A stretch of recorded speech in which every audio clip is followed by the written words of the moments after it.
Hey everybody, welcome to the Sports Plus Live on Wednesday nights here. And if you happen to be listening to this on the podcast, welcome there as well, because we've been turning these into podcasts every week now as well. We got a lot to talk about this week, and actually, while we're on, I'm Corey Miller here with Frank Cusumano, 500 Side Sports Director.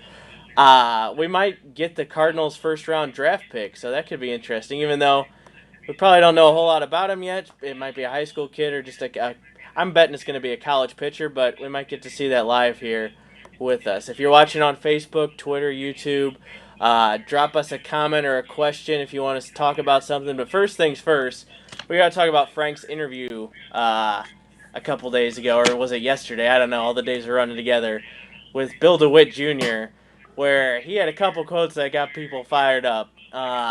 Frank, just what's your takeaway from that whole interview? Obviously, everybody's talking about the baseball's not a profitable business quote, but just what are your main takeaways from your talk with Bill DeWitt? Well, I think, first of all, when Bill DeWitt said it's not profitable, if you look at like the day-to-day operations and the money they spend and the money they directly bring in, it's probably not as profitable as some of the other businesses in his life, especially right now. Now, when he says not as profitable, does that really throw in all the money made from Ballpark Village? I don't know. I do know this is he bought the team for 150 million. It's probably worth 2.2 billion as we speak. So he's not going to the poorhouse. But with all of that said, and I know he's taken a lot of heat here, Corey, I want to bring this up too. In the history of St. Louis sports, he's the best owner we've ever had. Almost every year since he's had the team, since he bought the team in 95, they've either been in contention, won the thing or outright, or you had the home run chase with McGwire. Ever since this guy took over, there's no doubt that we have cared about baseball in the month of September. And I grew up where a lot of people didn't care about the Cardinals in the month of September. So was he wrong with some of his statements? Probably. But if you look at his body of work, I have a tough time, trashing the Cardinal owner. Yeah, and he was on talking about the current stalemate between the owners and the players on starting a season. Uh Man, it seems every day it's just new some player on social media taking a shot. Owner's not budging at all. Scott Boras saying something. We're trying to have hope, but we don't really know. It seems like it's all going to come down to the number of games played. How I'm seeing this, because the owners don't really want that many games because they lose more money. At least it seems that way. Yeah, Corey, it's a great point. You have to remember when the owners said that they're going to be paid on a prorated per game basis. That was a long time ago. That's when they anticipated having fans in the stands. Well, that's not going to happen. And I think the whole key is not so much the number of games played, but what the players make per game. Is it going to be 75%? Is it going to be 90%? Because we're getting closer and closer, on how many games each side wants to play. 89 and 76, you think, yeah, you can make this thing happen. I mean, Corey, think about this. If this does not work out, we are not going to have Major League Baseball in the United States of America for 17 months. They better get their act together because they're going to. This is where I really disagree with Bill DeWitt on about how, well, there have been work stoppages and people have come back. I think they're going to take a hit hard. I mean, a really hard hit in terms of season tickets and interest in the game if there's no baseball in 2020. Well, and we've talked about this before. They just look bad. They can't get their act together. The other sports leagues seem. I mean, none have started officially really yet, except maybe NASCAR and the PGA having some events. But they've at least come together on ideas and they've agreed, okay, here's what we're going to do when it happens. And baseball just seems so far apart. And I don't really think they can afford it because the money is still there, obviously, but overall interest, this is going to be really tough for them. I think if they don't play season this year, it's going to be more detrimental than it was in 1994. Yeah, I think so too. And you're probably not going to have a McGwire Sosa, saga to bring the game back in the near future either. So, and I also think about this because there's no baseball. What this does, there's so many different instances. Like, what happens to these minor league players that desperately need this really important year early in their career to make that next step and to get reps and to get better and better. Now they're robbed of a year of development. What does this do to, career statistics? Guys that wanted to get to 500 home runs or possibly 3,000 hits. What does this do to Jack Flaherty? Can you imagine you're Jack Flaherty, you're right in the middle of this unbelievable career, and you're robbed of a season at age 25 or 26? Man, there are far-reaching ramifications for not playing this game. Honestly, it's in the grand scheme of things, it doesn't matter as much because I mean his place in history is already secured. But I thought about Albert. He's still got some room to climb. If he would have had a full season here, he could have made a real run at some of the top records in baseball. And he's definitely not going to get that now.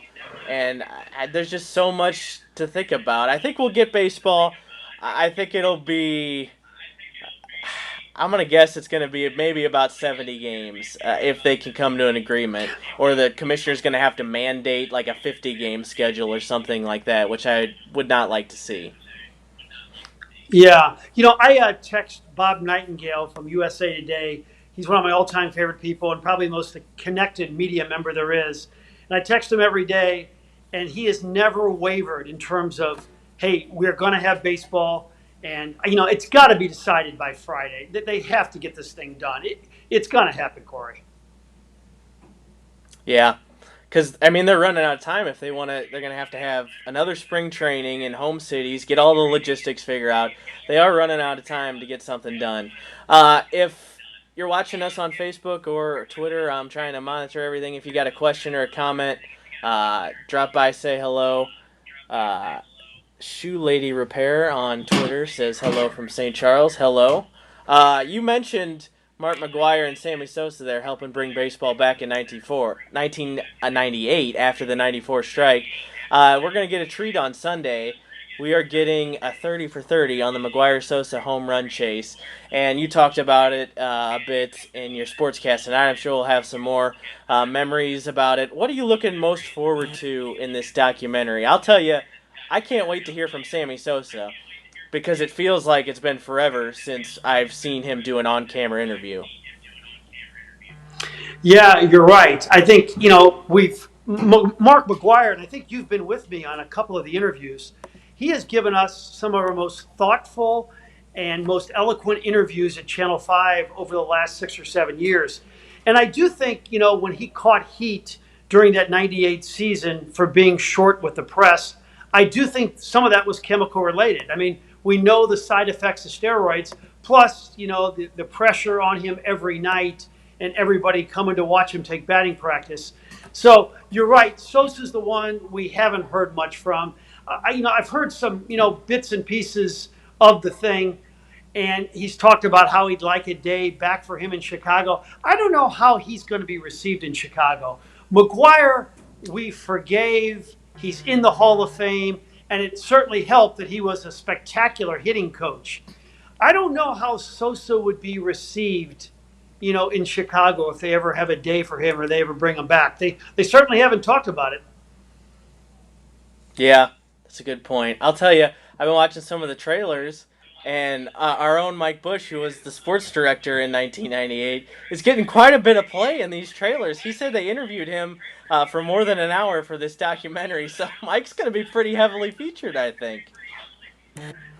Yeah, Mike was the man back in '98, and I think I'd mentioned this story on TV. But that trip to Miami in it was August 31st, September 1, and September 2. We went to visit the Roger Maris family and talk with them about the record, and then we drove to Miami for the series. And McGwire got off to a slow start in game one. I remember calling Mike. I can't go on the air at 10 o'clock if he strikes out 3 times. He goes, you will go on the air, Frank. And then McGwire hits 2 home runs. Very next night, I was 0 for 2. I call Mike. Mike, there's nothing for me to do here at 10 o'clock. He's not going to have a good night. You will go on the air. And he hits 2 more home runs. And, Corey, we're so swept up in it that we weren't thinking about steroids. We were just thinking about this incredible performance. I was so stupid on the air that night. I said this. I said, gosh, if I had a sister, I'd love to introduce her to Mark McGwire. And then right after I got off the air, my sister called and she said, Frank, you have 2 sisters. Oh, man. I liked what Bob Ramsey had to say tonight, just about if you look back on it any differently, and it was really just about the excitement. And I think you've said this before. That's kind of how it is with the Rams too. You look back and you're like, ah, darn, but then you remember, and you get taken back to all the excitement, and just you remember the good times. Yeah, I mean, every at bat, you structured your trips to the restroom, to restaurants. Everything in your life that year was geared around, the Mark McGwire at bat. Let me see if the Cardinals drafted somebody yet. I think they're still waiting. But we got another big thing coming up this weekend. Friday, actually. A year ago Friday, we were in Boston on the ice after the St. Louis Blues won the Stanley Cup. Year anniversaries are always big, and I'm sure the Blues are going to be rolling out some special stuff. Especially now with no hockey, we're going to be talking about it even more. But the feeling really hasn't died, I feel like. It's still going strong. It feels like just the other day, all the excitement was around, and it's still going on. That's how I feel. How about you? Absolutely. And, in the back of all of our minds during this gloomy COVID-19 period is, hey, don't forget the Blues are going to get a chance to defend their Stanley Cup, and they may have the best team in hockey to do it. So, yeah, I couldn't be more excited. Some of the guys are skating right now at Centene. Some of the guys are skating in their hometown. But, yeah, it's going to be, September hockey is normally, it's not existed. It's going to be incredible in St. Louis very shortly. I think we've probably talked about this before, but just when you think back on Game 7 in that whole maybe 24-hour stretch, what's a story or an anecdote or something that really jumps out at you, man? I remember this. This was my favorite part of the whole thing.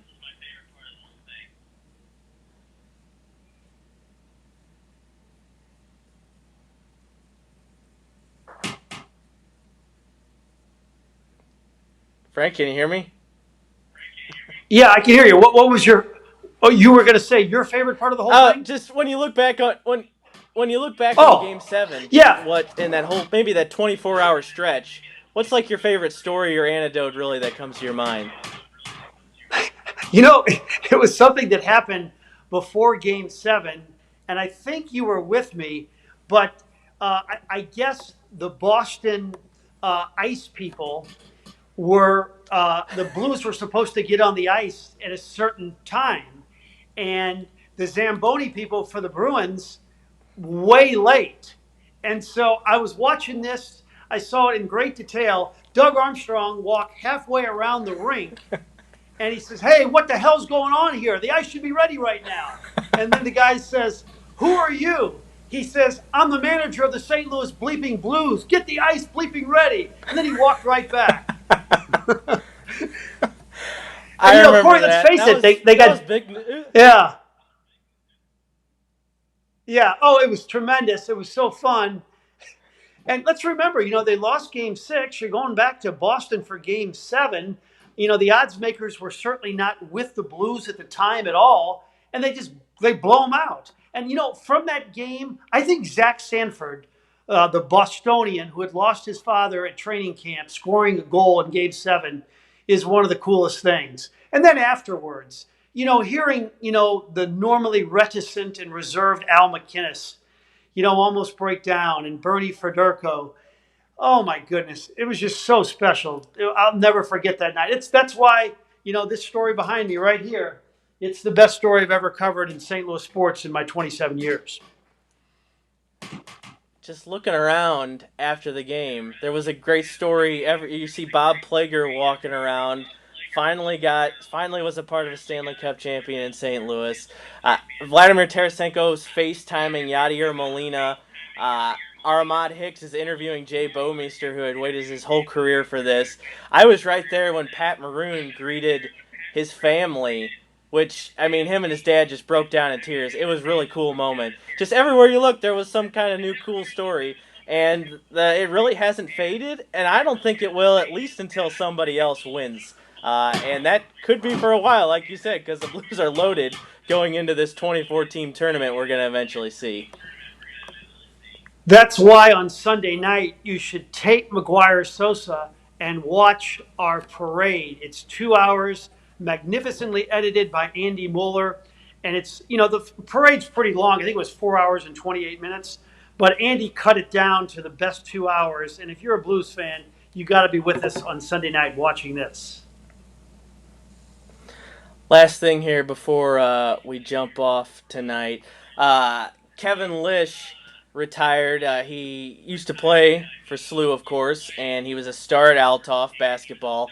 He's been playing for 11 years in Australia, and I feel like if you weren't plugged in, you may have forgotten about him around St. Louis, but he's had one of the best professional careers of any recent guys that didn't go to the NBA. Just how good was he when he was here, and how impressive has he been in Australia, Frank? Well, he was an MVP. He won a league championship. He averaged 20 points a game one season. And as we know, and anybody who ever saw him play, he was one of the great defensive players ever in this area. And he's one of the best defensive players in the Australian Pro League. I talked to him last night real late. They're like 12 or 13 hours behind. It's crazy. And we're going to do a Zoom interview tomorrow with him at 8 a.m. our time and like 11 o'clock his time at night. He says, I'd be happy to stay up for you, Frank. He's one of the greatest kids ever. He's from that outstanding Lish family where all four kids played college basketball. We did a story once, Corey, where this is what they did every night. They got in the family station wagon, Rusty, and they went to a Catholic grade school in Belleville, and they just went at it hard. And, we hear nowadays, if you want to be good, you got to go AAU. Well, Rusty Lish, his father and a former NFL player, would not let him do that because he figured it was a waste of time, like going to an AAU tournament in Las Vegas and playing one game and sitting around a hotel room for, 8 or 9 hours. He says, we can be in the gym getting better and getting shots up. And, Rusty and Kevin get the last laugh because Kevin got paid in the Escalade, had an unbelievable career. I asked him what's next for him. We were over the phone. We'll get into this more in the Zoom interview. But he said they've offered him a job in the front office. So he'll probably make some more money there. I'd love to see him come back home and be a part of the Belleville community. I know his mom and dad would love to see it too. We do have a little bit of time left, and we got still quite a few people watching. I'm going to pull out the Cardinal cards one more time, open to a random page, and pick out a card. And the first thing that comes to your mind, okay, I got to open up to a really old one here. What year is this? I got Al Raboski right here, Frank. And I've got, this looks like it's 1976. I got Buddy Bradford, Luis Melendez, Ken Rudolph, Lynn McLaughlin, Don Kessinger, Ron Fairley. The 1965 Cardinals, apparently. 75.